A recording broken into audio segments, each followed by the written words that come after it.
La livraison d'une pièce en jour suit la loi normale. Donc le premier paramètre, je rappelle, c'est mu, c'est l'espérance. En gros, la moyenne, c'est 20. Et ça, c'est l'écart type au carré. D'accord, l'écart type au carré, c'est 25. Donc c'est sigma au carré. D'accord, c'est petit sigma au carré. Et sigma au carré, ça fait 25. Donc sigma, ça fait 5. Donc quelle est la probabilité pour le délai de livraison soit compris entre 18 et 28 jours? Donc là, la variable à tort, on va l'appeler x. Il faut calculer la probabilité que la variable à tort soit compris entre 18 et 23. Donc pour ça, on sait que la variable aléatoire suit une loi normale. Donc on prend sa calculatrice, on fait seconde var pour avoir distrib. Une fois qu'on est dans distrib, on prend normal f rep, le 2 là. Ensuite, on rentre les paramètres. Donc la borne inférieure 18, borne supérieure 23. La moyenne, l'espérance mu c'est 20 et sigma c'est 5. Voilà, et après il n'y a plus qu'à taper entrée. Donc ça donne ça. Donc pour les TI, Texas Instruments, donc on marque la borne inférieure, la borne supérieure, l'espérance et le sigma. Donc ça fait 0,381. Voilà. Ça veut dire quoi si je devais faire une phrase? Ça veut dire qu'il y a 38% environ. Il y a 38% de chances que la livraison d'une pièce soit comprise entre 18 et 23 jours. Voilà. Maintenant, je vous montre avec la Casio. Donc, j'ai pas d'émulateur. Donc, j'ai pris des photos. Donc, pour calculer la même probabilité, la même question, il faut appuyer sur Option. Une fois que vous avez appuyé sur Option, vous avez ça qui apparaît. Donc, vous appuyez sur Stat. Une fois que vous avez appuyé sur Stat, vous appuyez sur Distrib. Et après, vous choisissez Normal. Voilà. Et après, en fait, là, il n'y a pas de. C'est pas comme pour la Texas Instruments, il y a ça qui s'affiche. Norme CD qui s'affiche et après c'est à vous de rentrer les trucs. Donc là en premier vous marquez la borne inférieure, après vous marquez virgule, 23, virgule.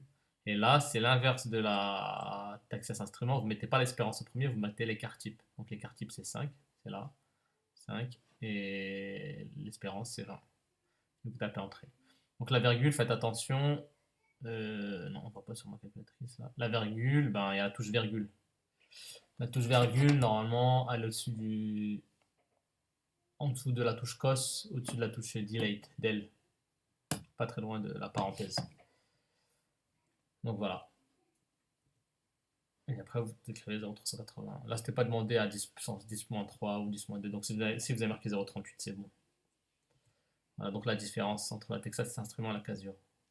Là, vous marquez 18, 23, 5, 20. Et là, c'est 18, 23, 20, 5. L'espérance en premier, l'écart type. Là, c'est l'écart type, l'espérance. Voilà, je vous l'ai montré pour le premier et je ne le ferai pas pour les autres.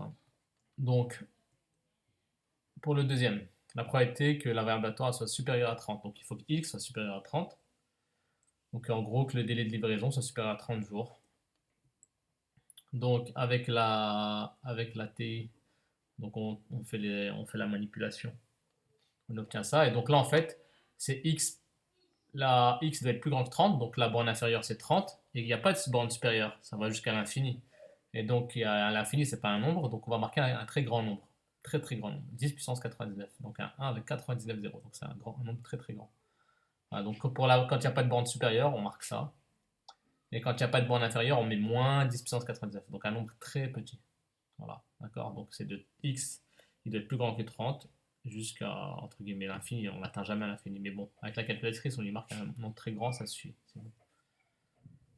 L'approximation, elle se fera, je sais pas combien de chiffres après la virgule. Donc nous, souvent, on donne 2 ou 3 chiffres après la virgule. Donc c'est pas très grave si on marque autre chose que l'infini, parce qu'on peut pas marquer l'infini. L'infini, c'est pas un nombre. Ensuite, on marque la moyenne. Donc l'espérance, c'est 20 et l'écart type, c'est 5. Voilà. Et pour la Casio, c'est la même chose. Il faut aller jusqu'à NCD, norme CD. Donc borne inférieure 30, borne supérieure 10 puissance 99. Et là, il faut intervertir l'écart type en premier et l'espérance. Voilà, et on obtient la même chose. 0,023. D'accord, si on arrondit à 3 chiffres près la virgule, ici on marque un 3 parce que là il y a un 7. Voilà, maintenant inférieur à 15 jours.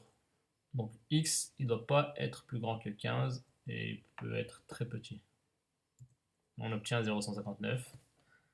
Et pour x inférieur à 25, on marque 0,841.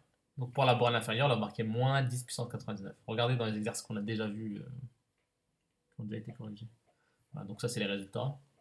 Si vous n'obtenez pas ça, bah, vous me dites, vous m'envoyez un message.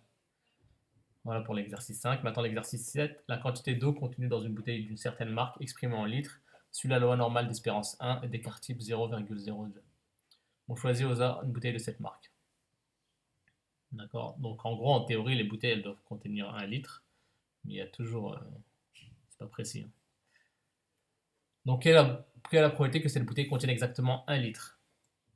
Donc ici, on est dans la probabilité continue. Donc la probabilité que la variable aléatoire x égale à 1. Il faut savoir que quand c'est des probabilités continues, donc loi normale, etc., loi normale, loi binomiale, pas loi binomiale, loi normale, loi uniforme, donc que vous n'avez pas vu, mais bon, les lois normales.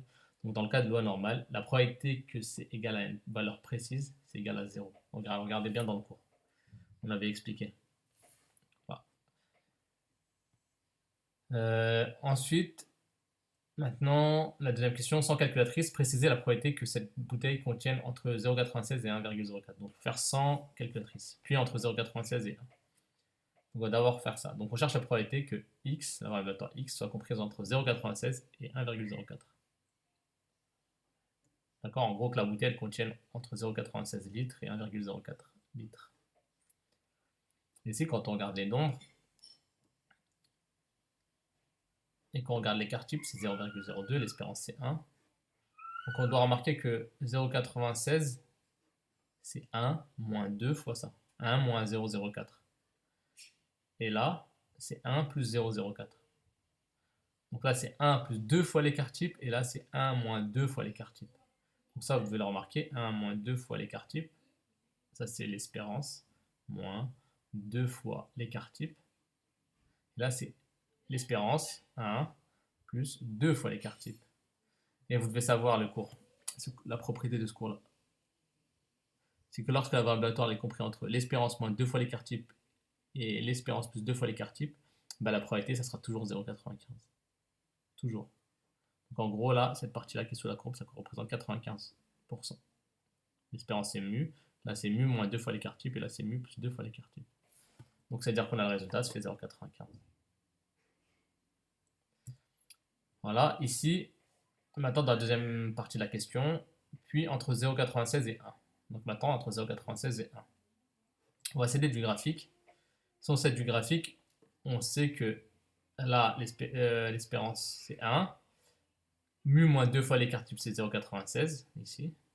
Et là, c'est mu plus 2 fois l'écart type, c'est 1,04. Donc on sait que là, ça représente 95%. On sait quoi d'autre? On sait que la courbe, elle est symétrique par rapport à cet axe-là, x égale à 1. Donc ça veut dire que là, c'est la moitié de 95%, et là, c'est la moitié de 95%. Et donc nous, on cherche quoi? On cherche la probabilité que x soit compris entre 0,96 et 1. Donc en fait, on cherche que cette partie-là. La partie qui est à gauche de cet axe-là, jusque-là. Donc c'est la moitié de 95%. Donc c'est 0,95 divisé par 2, donc ça fait 0,475. Voilà.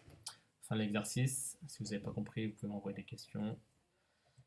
Je vous donne deux exercices type bac. Donc l'exercice 1, c'est un QCM. Voilà, si vous pouvez justifier, ce serait bien. Et l'exercice 2, voilà. Vous faites ça pour jeudi.